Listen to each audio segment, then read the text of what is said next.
ఇలాంటి మరెన్నో వీడియోలు చూడడానికి like, share, subscribe and comment. ఈరోజు ఈ వీడియోలో 2025 సంవత్సరంలో అక్టోబర్ 20న శ్రీవారి ఆలయంలో జరిగే దీపావళి ఆస్థానం గురించి తెలుసుకుందాము. తిరుమల శ్రీవారి ఆలయంలో దీపావళి పండుగ సందర్భంగా అక్టోబర్ 20వ తేదీన దీపావళి ఆస్థానాన్ని టీటీడీ శాస్త్రోక్తంగా నిర్వహించనుంది. దీపావళి నాడు ఉదయం 7 గంటల నుంచి ఉదయం 9 గంటల వరకు బంగారు వాకిలి ముందు గల ఘంటా మంటపంలో దీపావళి ఆస్థానం జరగనుంది. ఆస్థానంలో భాగంగా శ్రీ మలయప్ప స్వామి దేవేరులతో కలిసి ఘంటా మంటపంలో ఏర్పాటు చేసిన సర్వభూపాల వాహనంలో గురు ఆళ్వార్కు అభిముఖంగా వేంచేపు చేస్తారు.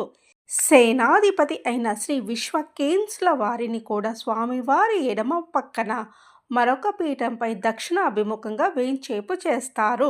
ఆ తర్వాత స్వామివారికి ప్రత్యేక పూజ, హారతి, ప్రసాద నివేదనలను అర్చకులు ఆగమోక్తంగా నిర్వహిస్తారు.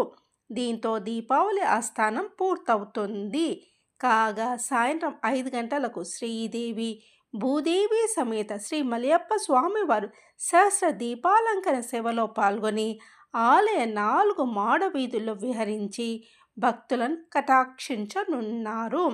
ఈ సందర్భంగా దీపావళి ఆస్థానం కారణంగా అక్టోబర్ 20న కళ్యాణోత్సవము, ఉజ్వల్ సేవ, అర్జిత బ్రహ్మోత్సవ సేవలను టీటీడీ రద్దు చేసింది.